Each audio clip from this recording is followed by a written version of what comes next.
in 15 or 20 years' time, the black man will have the whip hand over the white man.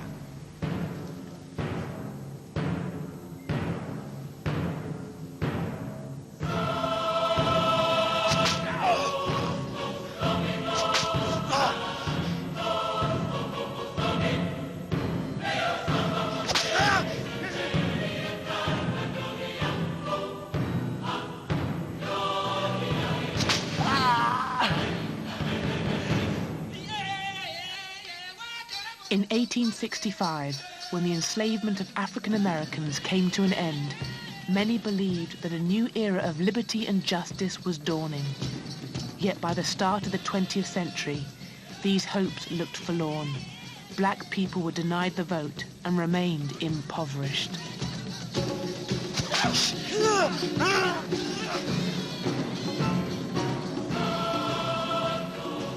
Black people were victims of violence and murder. Across America, resistance to racism was met with deadly force. At the same time, as Europe's nations built empires across the globe, Africans and Asians were being stripped of their land and brutalized. In the West, popular culture reinforced the idea of a racial hierarchy and white supremacy by ridiculing black people. Throughout the 20th century, from the Mississippi cotton fields and South African diamond mines, a tale of exploitation and racial violence unfolds. Many people would lose their lives resisting, fighting battles that continue in many countries today.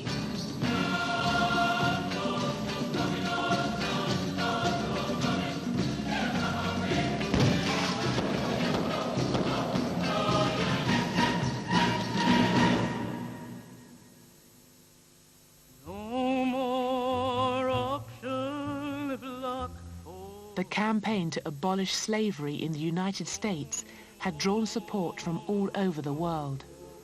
Abolition was acclaimed as a triumph for all humanity. But soon black Americans would realize that racism had outlived slavery.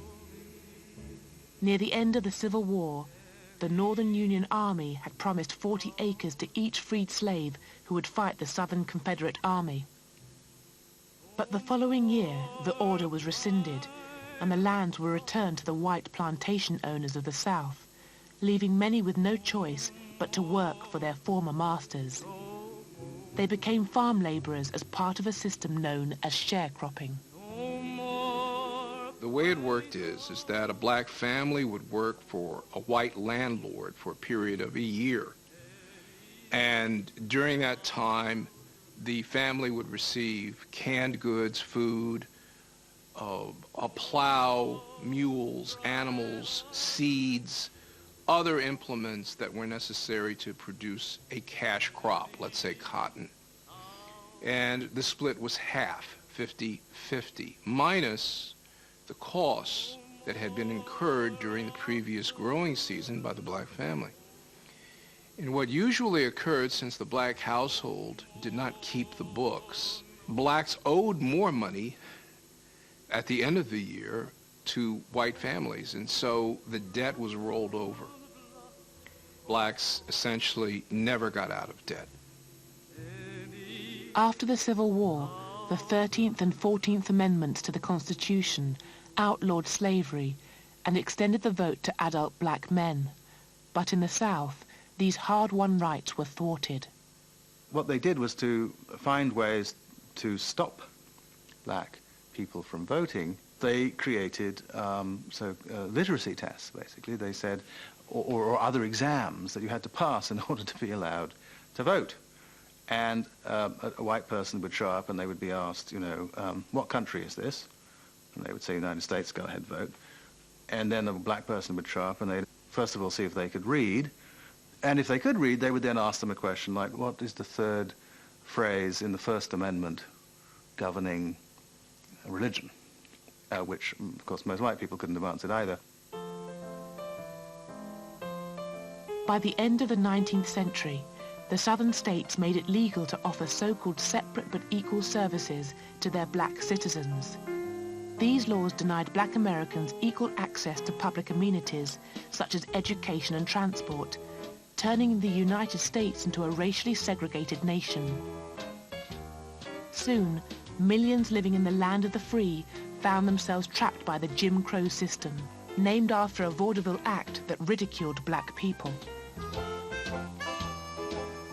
The key thing to grasp about the so-called Jim Crow laws is that they were really about enforcing the idea of racial inequality in everyday life. And so there were laws that explicitly governed things like where black people could sit in buses, whether they could stay in hotels, which hotels they could stay in, whether they could eat in the same places and so on. But also around them was a set of practices of everyday life which were not legally enforceable, but which reflected the very same ideas. So, for example, black people weren't supposed to look white people in the face in the street. I mean, if there was not enough space on the pavement, the black person was supposed to get off. Or in the end, if you looked in the wrong place, if you did what was once called reckless eyeballing, if a black man looked at a white woman in the wrong way, he could end up being lynched.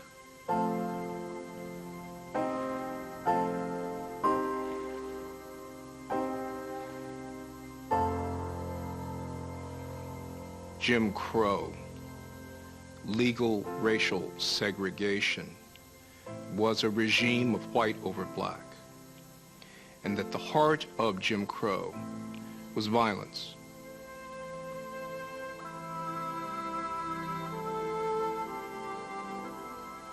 And violence took several different forms, but the chief form it took was lynching.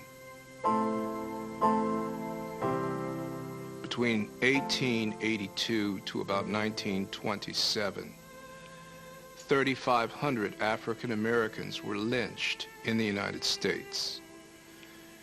Jim Crow was a system of political and economic terror.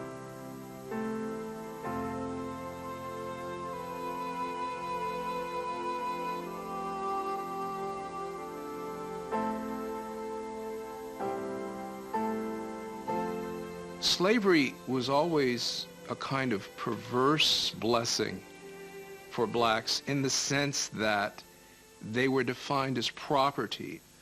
In the early 1850s, a 21-year-old black man, a field hand, was worth $1,000. And so whites had a vested interest, perhaps to beat their slaves, but not to kill them.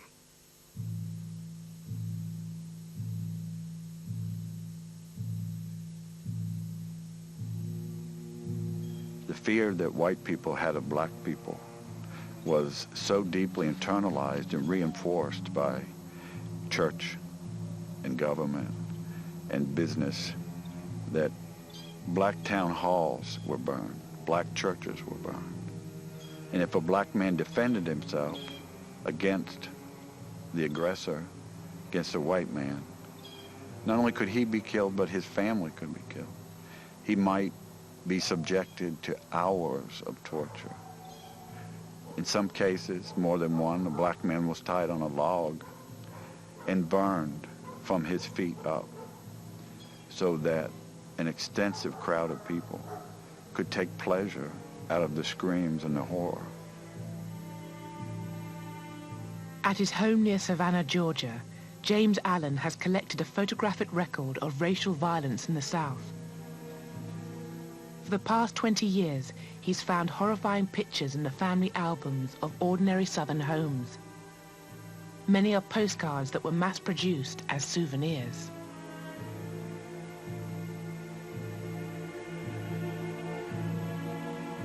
Some of these images were printed in the tens of thousands and sold for a dime or $1 a piece.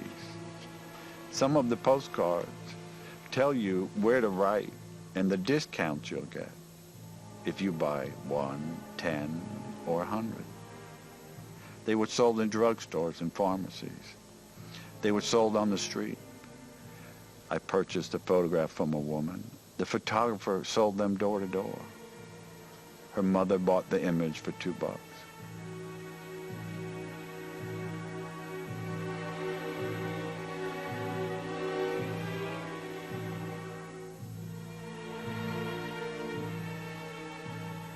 A murder that is of particular interest to me was of a 17-year-old boy by the name of Jess Washington in Waco, Texas, in 1916.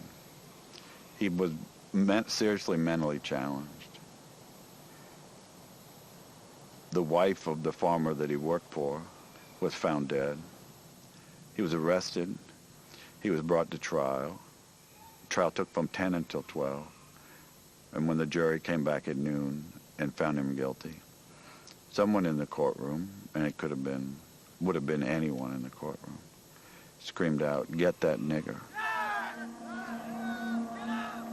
Then one of the worst and cruelest treatments of a human being began. Jess was kicked down out of the courthouse, down the back steps where a crowd of several hundred was waiting for him. They put a chain on his neck. There were 16,000 people crowding the street to watch this boy be tortured.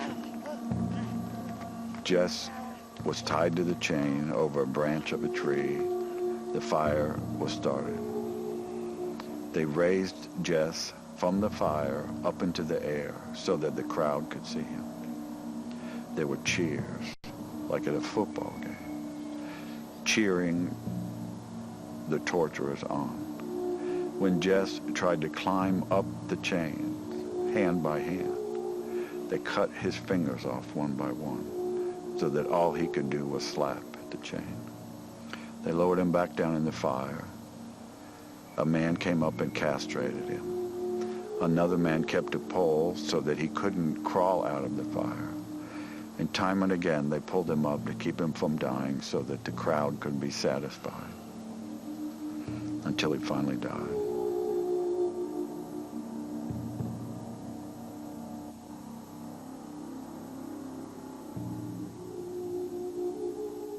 Many of these murders were instigated by America's most powerful agent of racial terror. At its peak, the Ku Klux Klan had up to 5 million members. An average of 2 lynchings every week resulted. The Klan was just one source of racial violence. Scores of black Americans were killed during the Red Summer riots of 1919. More bloodshed followed 2 years later in Tulsa, Oklahoma. Over 300 people were killed and thousands were left homeless after envious white people attacked the city's most prosperous black community. Much of this history of racial violence has been erased from public memory. Several state archives have cut out photographs and newspaper reports of lynchings. And James Allen's attempts to show his collection in Atlanta's leading academic institutions have been repeatedly blocked. White America has maintained to this day control of the history of racial violence as victors. It's as if we live in an occupied country intellectually. And as long as white America maintains the power and maintains the myth of moral superiority, the history will never become public, fully public, and be written into our national conscience.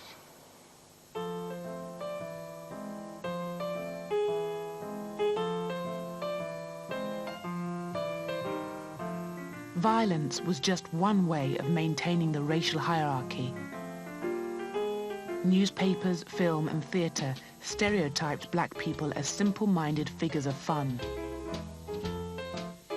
Some black performers applied minstrel makeup to caricature themselves as shuffling Negroes, reinforcing the sense of superiority amongst white audiences.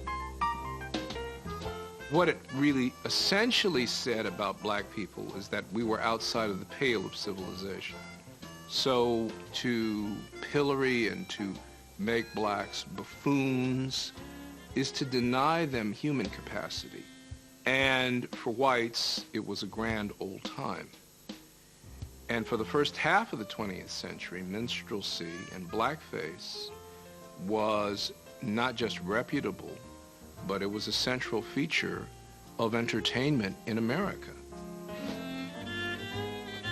Everywhere you looked, black people were being portrayed as dense, incompetent, irrational savages. In vaudeville and on stage, African-American people were reduced to silly, childlike characters who needed to be trained like a monkey. Thank God those savages were saved from their natural habitat.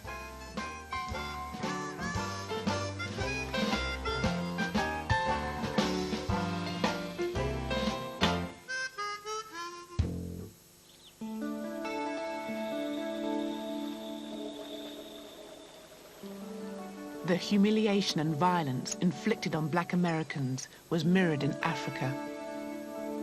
At the end of the 19th century, as Europe's powers scrambled for control of the continent's riches, the rights of the indigenous peoples were no impediment to their plans for conquest.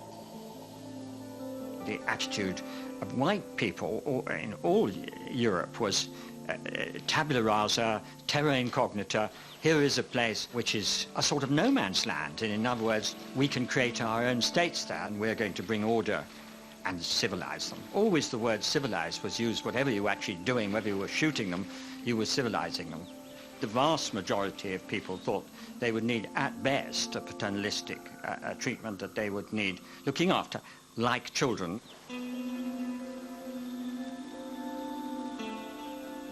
After the Conference of Berlin in 1885, Europeans embarked on a continent-wide land grab. In less than 20 years, 90% of African territory would be placed under European colonial rule. One of the main beneficiaries was King Leopold II of Belgium. Aware of the vast fortune to be made, he persuaded Europe's powers to recognize his sovereignty over one of Africa's largest regions, the Congo. Here was this man who became King of Belgium in 1865 at the age of 30. Enormously shrewd, enormously greedy, enormously ambitious, and with an absolutely brilliant sense of public relations. He hired the explorer Henry Morton Stanley, the man who found Livingstone, to go to the Congo and essentially stake out this huge territory for him. Leopold got first the United States and then all the major nations of Western Europe to ratify his seizure of this enormous territory in the center of the continent. First, Leopold created a smokescreen, claiming that he wished to educate a savage people. They were all really fooled by Leopold because they took him at his word. They thought he was a man who's going to lose all his money in this crazy philanthropic venture.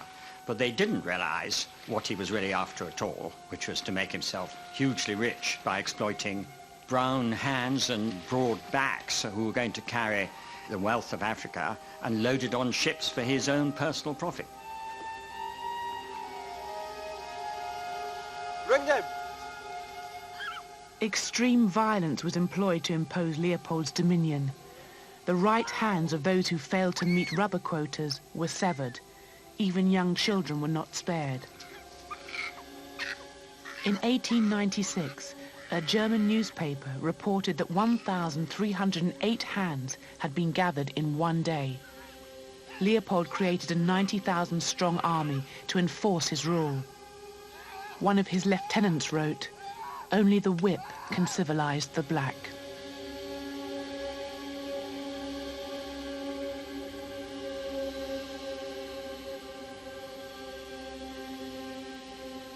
They would go into village after village. The army would seize the women of the village and hold them hostage in order to force the men of each village to go into the forest and gather a monthly quota of wild rubber. And they did this for about 20 years. And you can just very easily imagine if you have a village where the women are all being held hostage, the men are all in the forest as forced laborers for several weeks out of each month.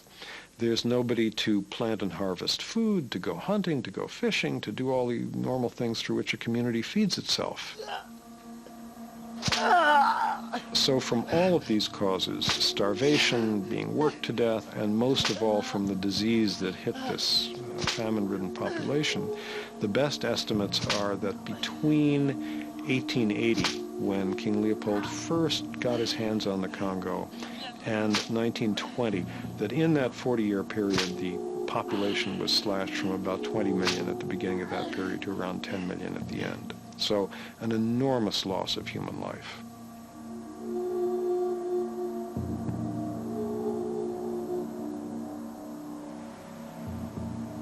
Huge building projects throughout Belgium were funded by Leopold's wealth to celebrate his reign. Leopold built himself a palace, now called the Museum of Central Africa, to display his spoils.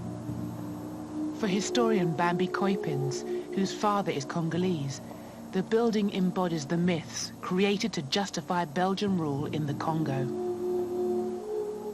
The central hall gives you the idea of what the museum is supposed to be about. You have the central dome through which the light falls on the heart of darkness underneath, you can say. Simultaneously, the dome also presents the sky, God, and then in the central hall, underneath that representation of Leopold II, are statues of Congolese. So what you really see were the hierarchical relationships that structured the relations between the colonized and the colonizers. As a human being, I'm obviously shocked by that, because it is very clear that Africans, the way that this museum was originally set up and the way that most of the exhibitions still work, are really dehumanized because they were seen and represented as savages who really needed the help of outsiders, i.e. Europeans, to transform them into fully civilized human beings. From the late 19th century onwards, human zoos exhibiting Africans in their primitive state became popular around Europe. One of the first was housed in the grounds of Leopold's museum.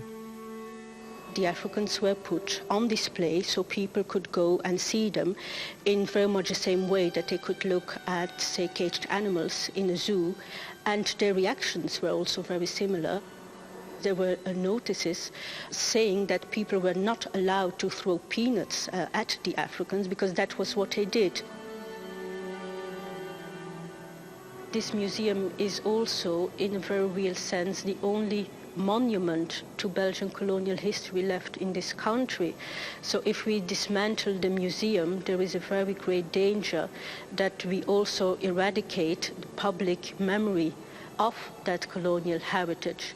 And once that happens, of course, one paves the way for all these people who say, well, it was not as bad as that, was it? And Leopold II really did do a great deal of good. In 1908, the year before Leopold died, his crimes were made public and he was forced to hand control of the Congo over to the Belgian government. But the cruelty continued. The forced labor system did not come to an end because it was so profitable. The new Belgian Congo continued it more or less until the early 1920s. At that point, the Belgian colonial officials realized that their population was shrinking so rapidly from the effects of the forced labor system that they had to modify it. They had to make it less lethal, or otherwise they would have no labor force left.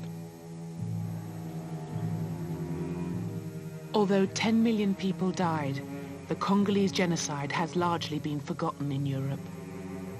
In the book The Heart of Darkness, the author Joseph Conrad, who witnessed the violence in the Congo, writes, "The conquest of the earth, which mostly means taking it away from those who have a different complexion or slightly flatter noses than ourselves, is not a pretty thing when you look into it too much."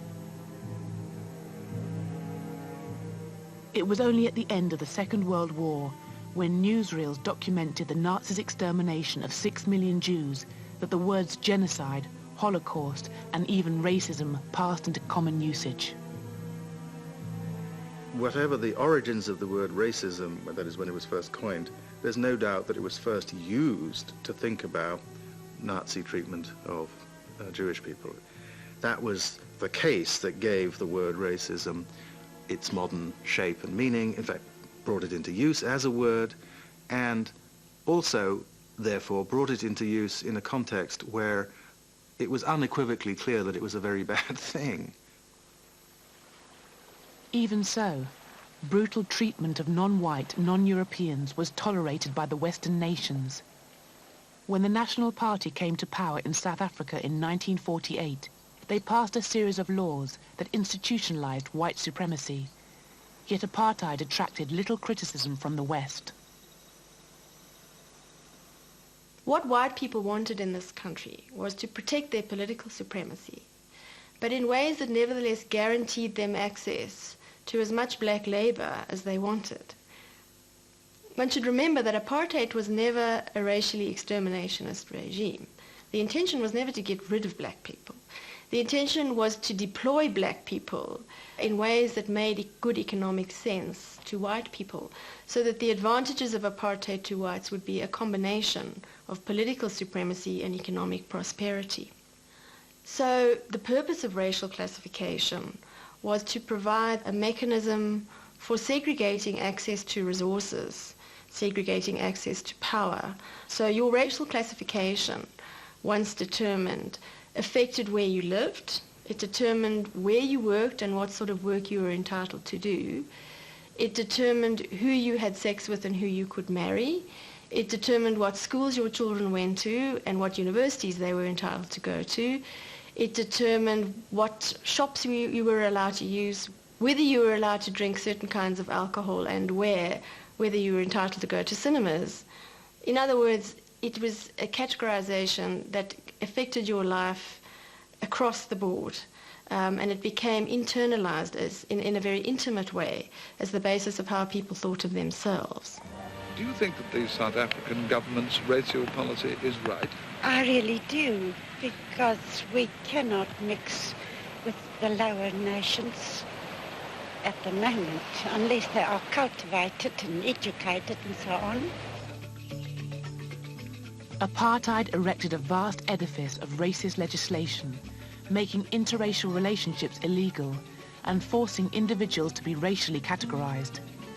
Amid rising international criticism of their policies, the architects of apartheid emulated the creators of Jim Crow and adopted the separate but equal rhetoric of segregation. The South African government just changed its rhetoric. And it began saying not that blacks were inferior creatures, but rather that everybody could govern themselves in their own particular places and ways. So it set up these 10 so-called homelands, or Bantustans as they were once called, where close to a majority of the population of South Africa was crammed onto these desolate stretches of land that never amounted to more than a tiny percentage of the country's land area. And they were dressed up with prime ministers and cabinets and flags and so forth, but it was a sham. But they had to go through the sham because things in the world had changed, and if they had been doing this in the early 19th century, they wouldn't have bothered about any of the sham.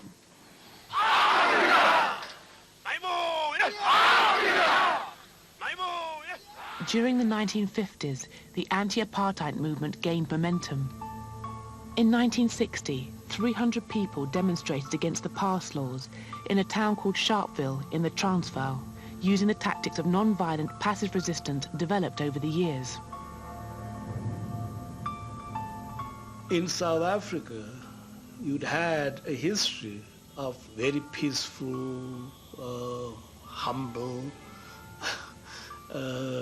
polite petitioning of the authorities, deputations, and each deputation, came back empty-handed.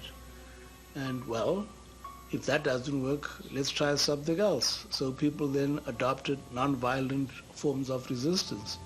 But that was just met with violence, culminating in Sharpeville.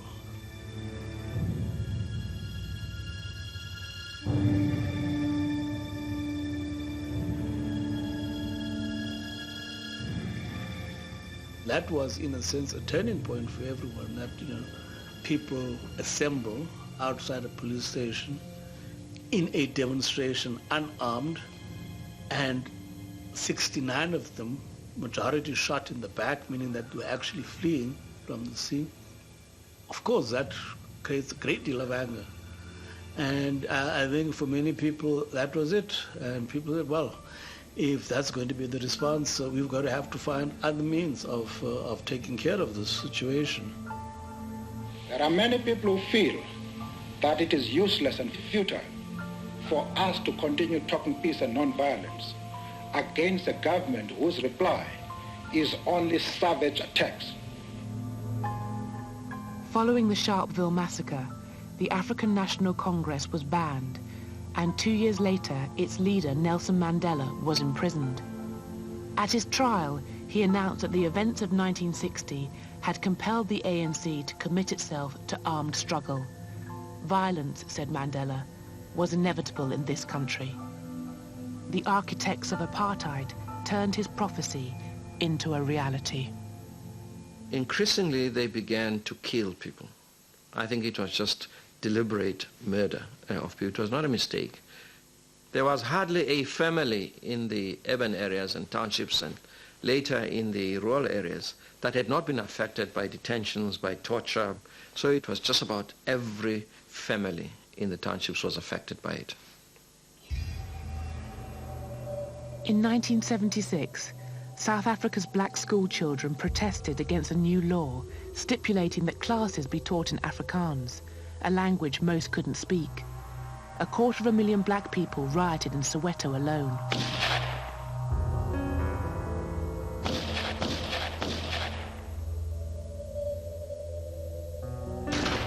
Over 500 people were killed by the police during the Soweto uprising, including black consciousness leader Steve Biko.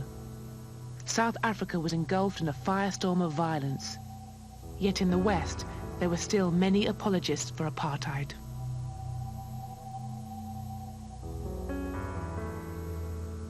But this isn't surprising. In the southern states of the USA, many features of apartheid, the disenfranchisement of black voters, laws against intermarriage and segregation, endured well after the Second World War. As in South Africa, racial violence remained commonplace. In 1946, African-American soldiers returning from the war were being lynched at a rate of 1 a week. There are cases when black soldiers waiting at the train station, waiting their ride, were lynched because how dare they wear that uniform? They had died for the lyncher and his right to murder them. This was the paradox and indeed the vicious irony of the black participation in the Second World War and the fight for democracy on foreign shores, which drove them to fight even more vigorously back here at home. Protests from prominent anti-racists, including Paul Robeson and Albert Einstein, prompted President Truman, himself a former member of the Ku Klux Klan, to appoint a committee that campaigned to end lynching. At last, government initiatives to counter racism began to trickle through. In 1955, the ruling in the Brown versus the Board of Education case found that the provision of separate but equal schools was unconstitutional, bringing segregation in the education system to an end. White supremacists mounted resistance to the move. At Little Rock, Arkansas, National Guardsmen protected black pupils who had to run a gauntlet of racist violence in order to attend school. By the mid-1950s, those who resisted racism were liable to suffer severe reprisals, as was shown by the experience of a 14-year-old from Mississippi, Emmett Till. I'm Simeon Wright, the son of Mose Wright. I lived in Mississippi in 1955. Emmett Till and my cousin Wheeler came to visit us Wednesday. This is the fateful night that we went into Money, Mississippi. Went to this little town, little store, Bryant's Grocery. After we got outside, Mrs. Bryant came out behind us. And she was walking towards her car, and that's when Emmett whistled at her. And when he whistled, man, it scared us out of our wits because we knew that was a taboo, and we couldn't get to the car fast enough to get out of there. Then we got in the car, we came home. Emmett and I, we went to bed, and about, I would say 2 a.m. in the morning, I heard this noise in the house, and I woke up. I saw 2 white men standing at the foot of the bed. And they marched Emmett out to the truck. So they took Emmett, and 3 days later we found out they had killed him. He was thrown in the Tallahassee River. My dad said it looked like they had hit him in the head with a hammer. He was shot behind the ear. It was just a horrible scene. I believe that the whole United States is mourning with me. And if the death of my son can mean something to the other unfortunate people all over the world, then for him to have died a hero would mean more to me than for him just to have died.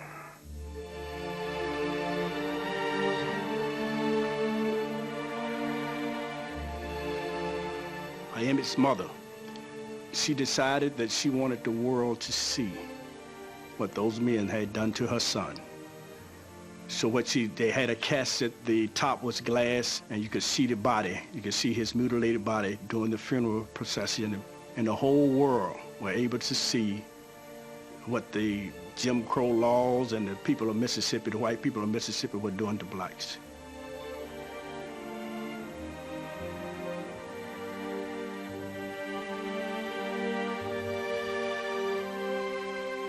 I never will forget it. I was 5 years old when I saw that picture. I was just stunned by the ferocity of hate that had produced the violence on this young man's body. And for Negro Americans, it strengthened our resolve that Jim Crow had to go. Emmett Till's death was a catalyst. Less than 4 months after the murder, on December the 5th, 1951, Rosa Parks was arrested when she refused to give up her seat on a bus to a white passenger in Montgomery, Alabama. When Martin Luther King called for the Montgomery bus boycott, 99% of the black population took part, action which led to a Supreme Court ruling in 1956, which desegregated the buses. The civil rights movement was born.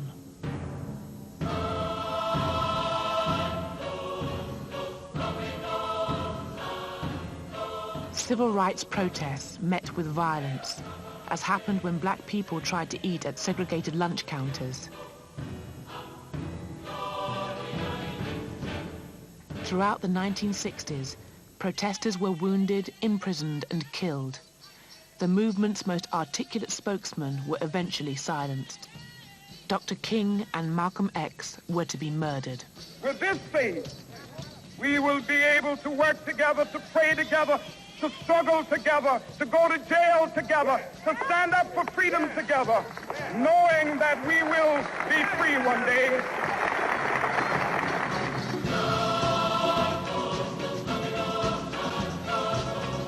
Freedom comes to us either by ballots or by bullets. That's the only way freedom is gotten. Although the Civil Rights Acts of 1964 and 1968 prohibited discrimination, the majority of black people continue to live in substandard housing, go to poor schools, and experience a lifetime of poverty.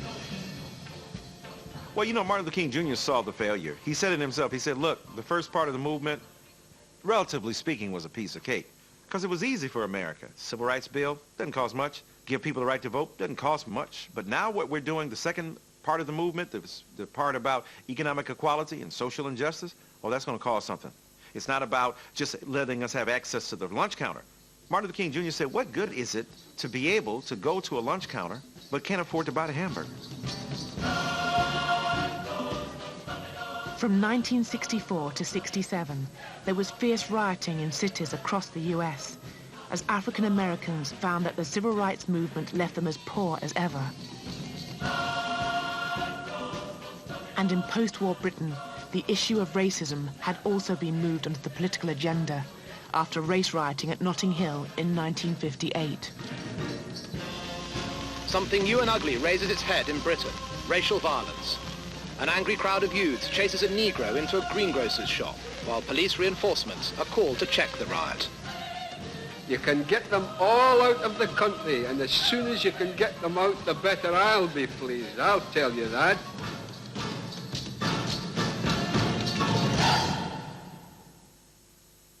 Gets up in the morning, sleeping By the mid-60s, immigrants from the Commonwealth and the colonies were arriving at a rate of 75,000 per year. This source of cut-price labour wasn't always welcome. A Britain that had to face that while they had never thought twice about their right to be in a third of a globe, that when people from that third of a globe started turning up in Britain itself, in the heart of empire, that somehow they didn't belong. Many black Britons welcomed the 1968 Race Relations Act, outlawing discrimination in employment and housing. But the Conservative shadow cabinet minister Enoch Powell attacked it in his infamous Rivers of Blood speech, making dire predictions about the consequences of immigration. He received over 40,000 letters of support. The discrimination and the deprivation, the sense of alarm and of resentment lie not with the immigrant population, but with those among whom they have come and are still coming. Once that speech had been given, it produced a fundamental shift, I think, in the thinking of black people around their feelings of belonging to the United Kingdom, their feelings of being loyal colonial subjects and then being abused in this way. The newly formed National Front took up Powell's banner. Its membership rose to more than 20,000 by 1974. The rise of the National Front in the 70s, that was a terrifying time if you were young. You had to be, if you were young and black, you had to be very fit, able to fight, and run very fast indeed. I remember in our areas, in Oldham and places where I grew up, you literally had to jog through enemy territory. It was almost like some Hollywood movie, a gang movie. You were on your toes all the time, because if the skinheads came around the corner, you needed that half a yard advance on them to get away. Madness. By the time of the 1976 Notting Hill Carnival, many black people had lost faith in the police force. The communities were already on a war footing with the police by 76. Because the generation that I was from was saying to our parents, well, you may have put up with it, but we were born here, and we are certainly not going to put up with it. We are broadly politicized by the civil rights movements in America and the struggle against apartheid in South Africa. And so we are keenly aware of what our rights are, and we will not suffer to be oppressed. The policing of 76 was swamp policing. So we're already in this age where the mass deployment of officers to reclaim the streets. There was a battle to claim the streets. It was the police saying, this is our territory, we're the biggest gang, we run it, you are going to do exactly as we tell you to do. And there was black people saying, you're racist, you're attacking our young people have the right to defend themselves, we will not put up with your behaviour anymore. All that came together into a heady mix of marijuana, music and madness in Notting Hill Carnival in 76. This is madness, man, I know I'm filled with gladness. It's gonna be rougher, it's gonna be tougher, and I won't be the one who's gonna suffer.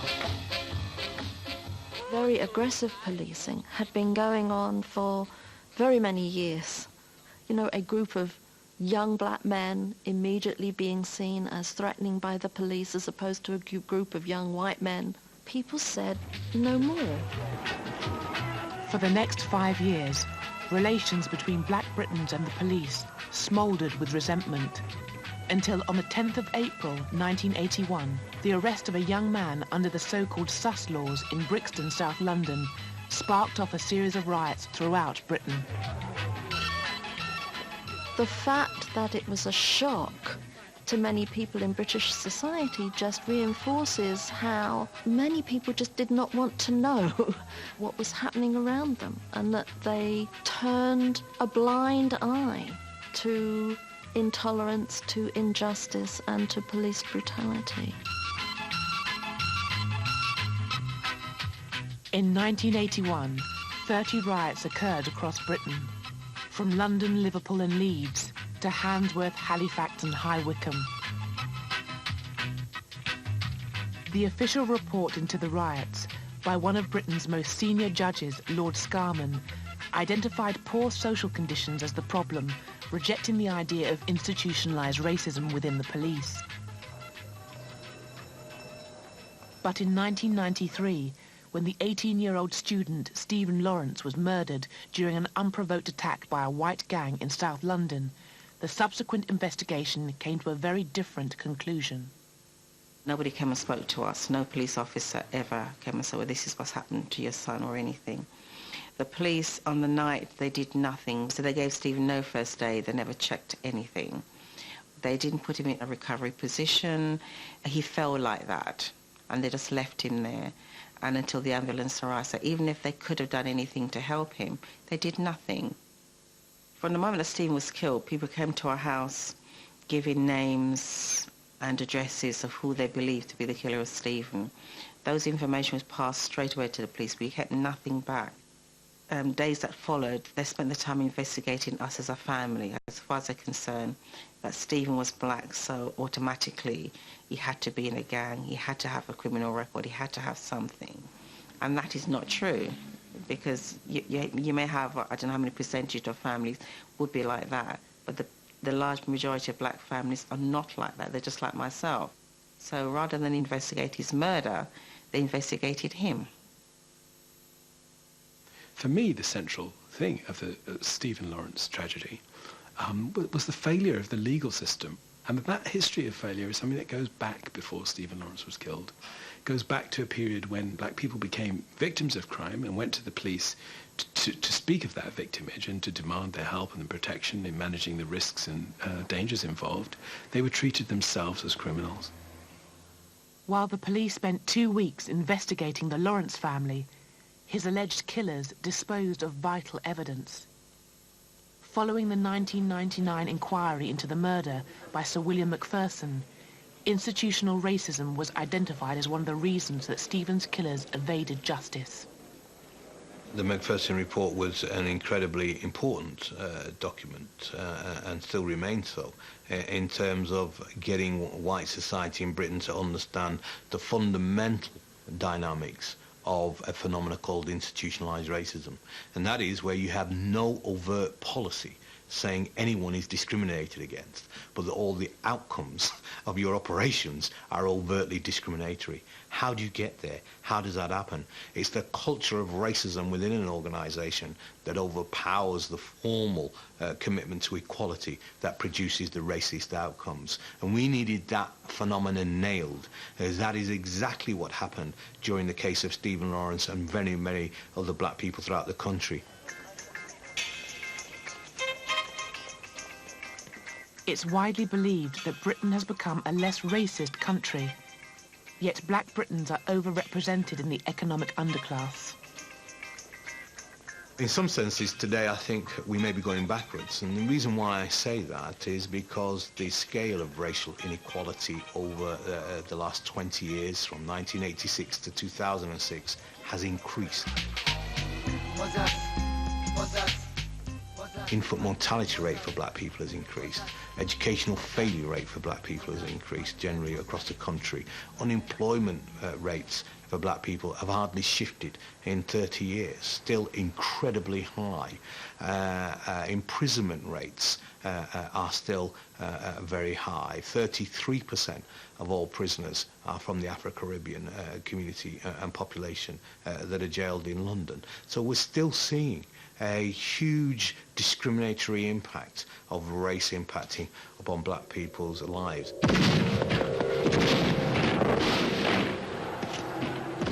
Though the former colonies are now independent, the global racial order remains intact. The distribution of wealth and power across the world hasn't changed since the days when ideas of racial hierarchy legitimized colonial conquests. White people in the Northern Hemisphere remain relatively rich and long-living, while the non-white peoples of Asia and Africa endure poverty and disease. Even in South Africa, the defeat of apartheid in 1994 hasn't resulted in the redistribution of wealth that was hoped. Today, the wealth gap between the average black person and the white rich is greater in real terms than it was in 1990 when the white supremacists ruled. It's one of the deals that had to be cut. If you want to strip it of a lot of the verbiage, what it came down to was that, well, the whites would accept democracy provided that they wouldn't stripped of the property they'd acquired as a result of racial oppression. That's basically what the deal was. If, when the African National Congress took over, they had said, okay, we want just not a political revolution, but an economic one. We're going to radically redistribute the wealth of this country, as we've been promising all these years, you know, to give the mines to those who work in them and the factories to those who work in them and so forth. I think they would not have been allowed to be part of the international economic system. And I think that probably the majority of the white population would have left the country if their wealth had been taken away from them, their land had been taken away from them, as happened in Zimbabwe, for example. And economically, that would have been disastrous.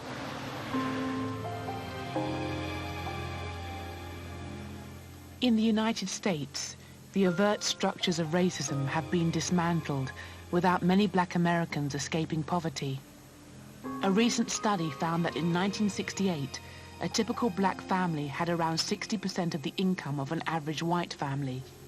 Today, it has only 58%. Black unemployment is more than twice that of whites, a gap wider than in 1972. Black infants are almost 2.5 times more likely to die in their first year of life, worse than in 1970.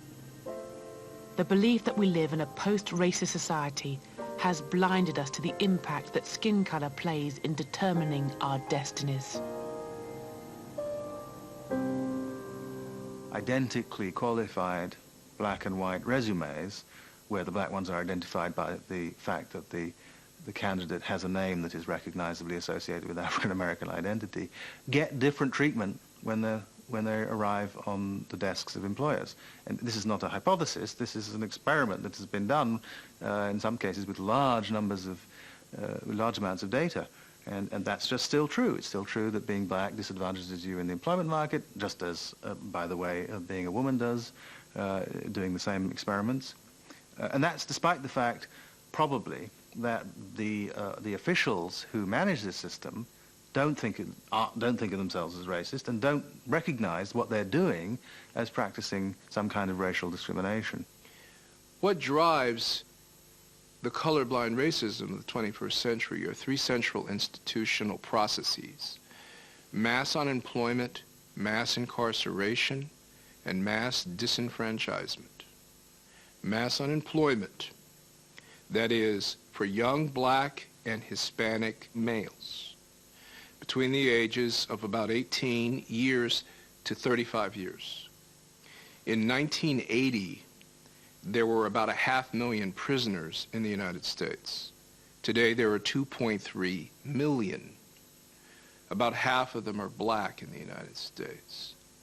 And so this process of mass incarceration in many states leads to the third pillar of colorblind racism, which is mass disenfranchisement. So in the state of Florida, in the year 2000, where George Bush wins the presidency by fewer than 600 votes, in that state, 818,000 Florida citizens who live in that state, they pay taxes to the United States, could not vote for the rest of their lives. Disenfranchisement is not the only feature of Jim Crow to have resurfaced. In the mid-1990s, The Bell Curve became a bestseller by claiming that black people's poor performance in IQ tests proved their innate intellectual inferiority to white people. This was used to justify cutting back black people's benefits, but later criticisms were given little media attention. Its research relied on funding from the Pioneer Fund, a trust endowed by a Nazi sympathizer. Its authors acknowledged help from a professor who writes, "What is called for here is not genocide of incompetent cultures, but the phasing out of such peoples. It was suggesting you can throw all the money you want and you can try to give them all the education you want, it will be a waste. A pig is a pig is a pig is a pig, and you can't put a pig in a chicken coop, because pigs are pigs, and chickens are chickens, and eagles are eagles. And so what it was trying to suggest is that all the social programming and social engineering that you're putting forth to help black people is all for naught, because they're inherently inferior. Today, science is eroding the biological basis for the idea of race. The Human Genome Project has found that the average genetic difference between one African and another is the same or greater than that between a black person and a white person. The only genes that distinguish races are those determining skin color, and yet for many people, those genes, just 5 out of around 25,000, continue to shape destinies and determine fates. The mythology of race exists for no other reason than to justify the attempt of one group to dominate another. And the useful fiction of race continues to allow people to conspire against the best in our human communities. So you can say to a guy, for instance, who's trying to hail a cab in New York City, "Excuse me, cab, I know you think I'm a black man and that race exists. I'm a fiction. I'm a figment of your imagination. I'm a social construct. There's no biological base or empirical verification for my melanin differential. I'm simply another human being possessing a different magnitude of melanin. I still ain't picking you up because you're trying to go to Harlem, brother. That's race."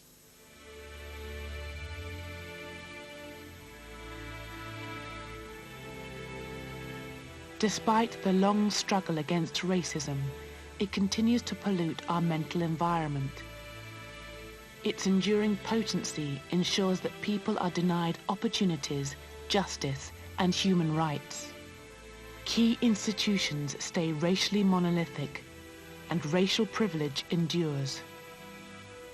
For 5 centuries, racism has legitimized assassination, massacres, and genocides. The doctrine of white supremacy has demonized, brutalized, and dehumanized the non-white peoples of the earth. Racism has been the global driving force behind the dispossession of continents, the destruction of civilizations, and the extermination of entire peoples. The legacy of enslavement and empire has created deadly divides between the West and the rest. In scientific terms, racial differences have no material significance. Yet racism continues to shape the destinies of individuals and nations all over our world.